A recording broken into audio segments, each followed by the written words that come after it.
صباح الفل يا ست الكل. اهلا، صباح النور يا حبيبي. ماما انا مبسوط قوي ومنشكح قوي بسبب ان احنا نقلنا في البيت الجديد. الحمد لله والشكر لله، ده اخرة اللي يصبر. وانتوا يا جماعه انا عايزكم تباركولي في الكومنتات على بيتنا الجديد، علشان اللي مش هيبارك لي انا هزعل منه قوي، وانت عارفين ان انا بحبكم. قول لي بقى، متشيك كده ورايح على فين؟ والله يا ماما انا طالع كده ازور الاستاذ صالح عشان بيقولوا انه تعبان. فيك الخير يا حبيبي، ربنا يجعله في ميزان حسناتك. ورايح انت ومين بقى؟ رايح انا وحموكشه وزلطه. طيب يا حبيبي خلي بالك من نفسك وما تتاخرش. حاضر يا ماما. اما اقوم بقى انا اشوف المطبخ عايز ايه جوه، ده المواعين مكركبه. ولا اقوم ليه؟ ما انا على البت مقصوفه الرقبه تقوم تغسل المواعين، ولا تبقى هي نايمه جوه وانا اقعد اغسل المواعين، ولا الزمن اتقلب حاله. انت يا بت يا ساره. نعم يا ست الكل. ايوه كلين انت بكلامك الحلو ده. امشي خش شوف المواعين عايزه ايه جوه. ايه يا ماما، هو مفيش غيري في البيت ولا ايه؟ انا هسيب لكم البيت ده وهطفش. خش اغسلي المواعين في الاول وبعد كده اطفشي زي ما انت عايزه. يوه يا ماما بقى. ادخلت اللي يدلع البنات. انت مين قالك يا عم حموكشه ان الاستاذ صالح تعبان؟ ما كان امبارح يا عم كويس. انت بتتكلم ازاي يا عم؟ ما انت عارف ان التعب ملوش وقت، وممكن فينا اي واحد يتعب في اي وقت عادي.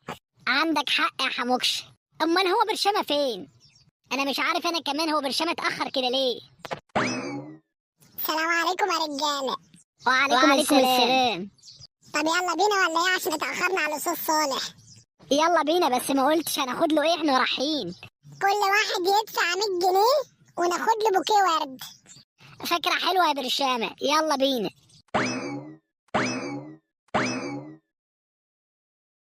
مش احنا كنا جبنا عصير احسن يا برشامة بدل الورد اللي معاك ده؟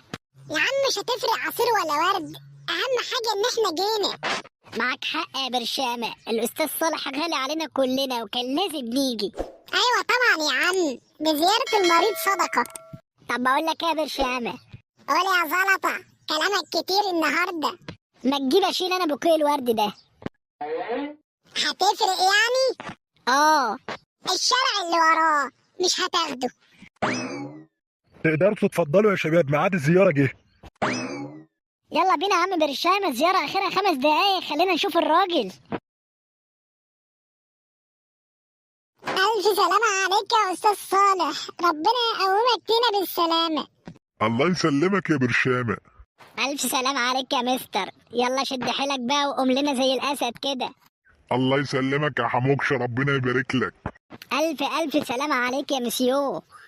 الله يسلمك يا سلطة. أنا مش عارف أنتوا مغلبين نفسكم كده ليه، ده كتير عليا والله. لا يا مستر ما تقولش كده، احنا تلاميذك، واحنا لما مش هنجيلك احنا مين اللي هيجيلك؟ وصلة طول عمركم يا أولاد، ربنا يخليكم ليا. والله يا مستر المدرسة من غيرك ملهاش أي لازمة. والله يا مستر المدرسة والفصل من غيرك وحش خالص، وأنا بصراحة وحشني الضرب منك قوي. ربنا يحفظك يا برشامة. أيوة يا مستر الفصل من غيرك وحش قوي، يلا شد حيلك بقى واطلع لنا بالسلامة. أنا مش عايزكم تقلقوا خالص يا أولاد، كلها النهاردة وبكرة وإن شاء الله هطلع. إن شاء الله يا مستر تطلع لنا بألف سلامة. الله يسلمكم يا حبايبي، وما تقلقوش، انا راجع لكم الفصل تاني وهراجع لكم الاسئله المفيده واللي بتفيد الجمهور برضه. انا عايز كل حبايبي اللي بيشوفوني دلوقتي يدعوا لي بالشفاء. أكيد كل الناس اللي بتحب الأستاذ صالح واللي استفادت منه كتير تدعي له بالشفاء في الكومنتات. بعد اذنكم يا شباب، الزياره خلصت. احنا هنستأذنك دلوقتي يا أستاذ صالح، ونشوفك على خير. انا مش شاكر لكم جدا يا اولاد، وربنا ما يورنيش فيكم وحش ابدا. على ايه يا مستر؟ لا شكر على واجب، احنا اولادك برضه. يلا بينا يا رجاله. ربنا يخليكم ليا يا اولاد وما يورنيش فيكم مكروه ابدا. ناقصك اي حاجه يا استاذ صالح؟ ربنا يبارك لك يا علي، شكرا.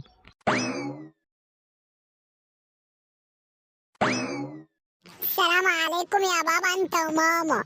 وعليكم السلام السلام يا يا حبيبي. باباك مبسوط منك قوي. بجد يا بابا؟ اه بجد يا حبيب بابا، مش انت رحت زرت الاستاذ صالح؟ اه يا بابا، رحت انا وحموكشة وزلطة. برافو عليك يا حبيبي، زيارة المريض صدقة، ودي حاجة اجرها عظيم قوي عند ربنا. انت كده اثبتت لي ان انا ربيت صح. ربنا يخليك يا بابا، هو ده اللي انا اتعلمته منك. يا ريت كمان انتوا يا اصحابي تزوروا كل مريض، علشان دي حاجة كبيرة قوي عند ربنا واجرها عظيم، وبتقوي صلة الناس ببعضيها وبتخلي الناس تحب بعض قوي. اتمنى ان الفيديو يكون عجبكم، ولو وصلت لنهاية الفيديو ما تنسوش تصلوا على النبي في الكومنتات. وما تنسوش كمان تروحوا تشتركوا في قناة اليوتيوب. اهو يا ريت تصلوا على النبي في الكومنتات زي ما قال لكم برشامه كده، عشان كلنا نكسب ثواب واجر عظيم عند ربنا.